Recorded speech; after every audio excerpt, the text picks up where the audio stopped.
Mr. Secretary, do you support an exemption to tariffs on items that parents need to care for their kids? Yes or no? Congresswoman, what you're referring to are yes or no? What you're referring to are. I'm reclaiming my time because I don't want you to filibuster and give me some macroeconomic answer. Families at home are hurting, and so just give me a direct answer. I am going to agree with you that so yes, you do support an exemption on tariffs for products that are essential for families for their babies. Exemptions on E4 items, which. I'm sorry, I have to reclaim my time. Secretary Bessent, you have heard from Democrats publicly, and I'm certain you've heard from Republicans privately, that this administration's reckless and chaotic tariff policy is wreaking havoc on our economy. Rather than delivering stability for our country, this Trump tariff tantrum has been inconsistent, counterproductive, and disconnected from reality. In my district, the Massachusetts 7th, I'm hearing it from everyone. Small business owners are reeling from the unpredictable on-again, off-again tariffs.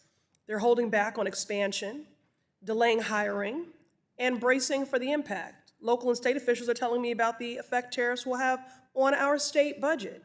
Simultaneously, Massachusetts will see energy bills increase while revenue from tourism will decrease. But I want to focus on the constituent outreach that I've received from everyday families who are just fighting to make ends meet. Yes or no? Mr. Secretary, do you know what a car seat is? I have 2 children, yes.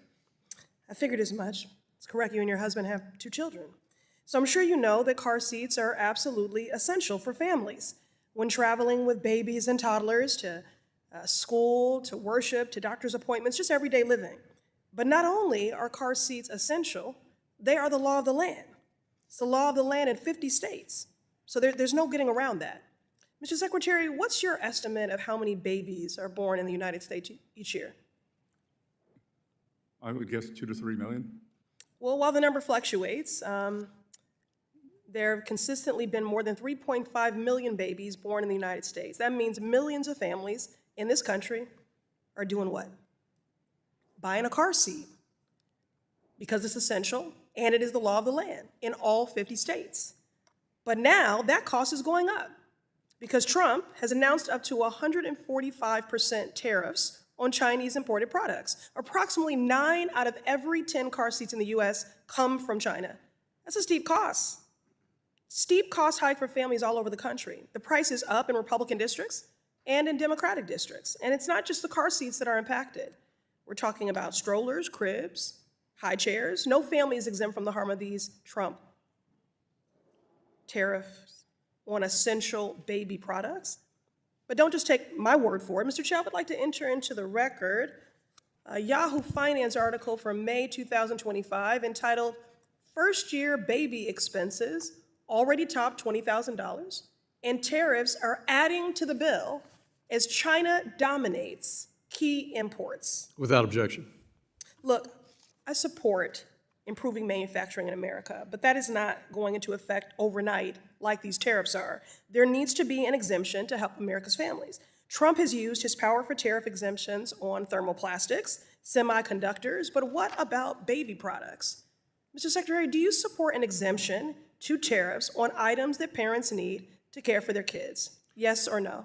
Congresswoman, what you're referring to are. Yes or no? What you're referring to are. I'm reclaiming my time because I don't want you to filibuster and give me some macroeconomic answer. Families at home are hurting, and so just give me a direct answer. I am going to agree with you that so yes, you do support an exemption on tariffs for products that are essential for families for their babies. Exemptions on E4 items, which. I'm sorry, I have to reclaim my time. I'm reclaiming my time. Mr. Chair, I am reclaiming my time.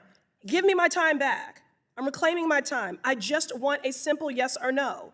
Do you support an exemption to tariffs on items that parents need to care for their kids? Because you all claim you're pro-family. I cannot hear the words you say because I see the things that you do every day. So clear it up. Yes or no? Do you support an exemption to tariffs on items that parents need to care for their babies? It is under consideration. Great, good.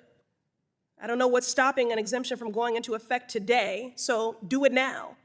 In Donald Trump's America's price is not yesterday's price, is not today's price. Costs are going up, everyone is suffering, especially our families with young children. Mr. Secretary, I'm making an appeal to you. On behalf of the people of this country, please tell occupant Trump to reverse course and stop hurting America's families. I yield back. What you just witnessed wasn't just a heated exchange. When Representative Ayanna Pressley sat before Secretary Bessent and said, "I am reclaiming my time," she wasn't just asserting her right to speak. She was reclaiming the dignity of millions of working Americans who've been ignored by policy decisions made in marble halls far removed from real life.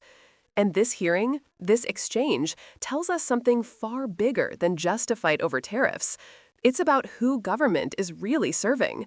Is it serving the families struggling to buy car seats and groceries, or the powerful interests profiting from chaos and confusion? Pressley's words cut to the heart of something many Americans are feeling but can't always articulate, that the economic pain they're experiencing is not accidental.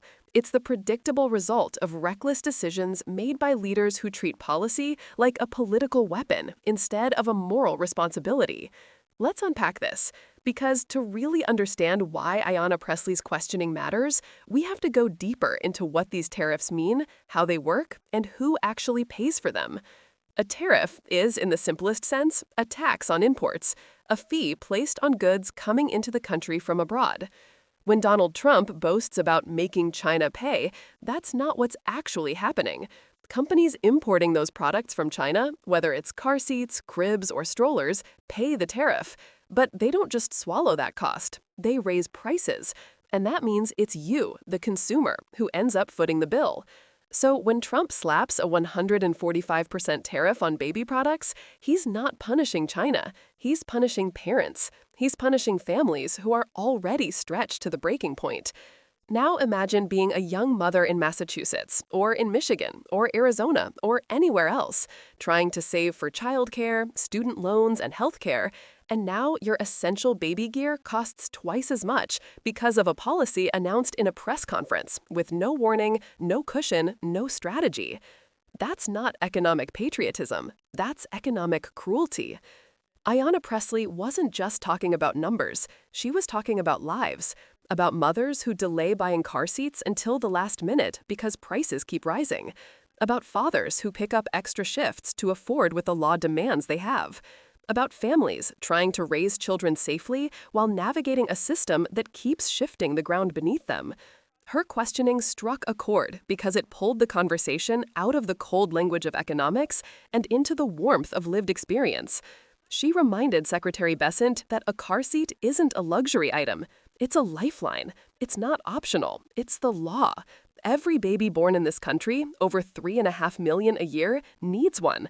And when something that essential suddenly costs more because of political theater, it's not just bad economics. It's a betrayal of trust.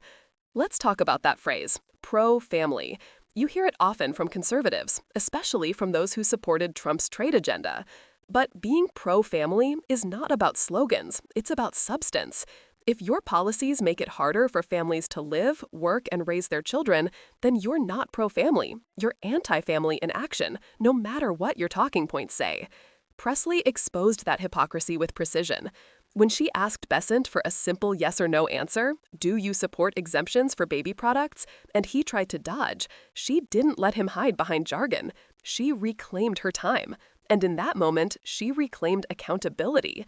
You could feel her frustration, not because she was being combative, but because she understood what's at stake. For families struggling to make ends meet, bureaucratic language doesn't mean anything. What matters is whether a policy helps or hurts them. That's the beauty of Ayanna Pressley's approach. She brings moral clarity to economic policy. She bridges the gap between numbers on a spreadsheet and people's actual lives. And her questioning exposes a larger truth about how economic policy has been used in this country. Tariffs, tax cuts, subsidies, they've all too often been tools for the powerful, not protections for the vulnerable. When billion-dollar corporations want relief, they get it overnight. When regular families need an exemption on baby products, suddenly it's under consideration. That's what Pressley was pushing back against, the two-tiered system of urgency in America. There's an urgency for corporations, but hesitation for people. An urgency for profits, but delay for parents. Now let's go even deeper, because this moment connects to a long pattern in American politics. Trump's tariff war was built on the illusion that punishing imports would magically bring back American manufacturing. But history shows that's not how it works.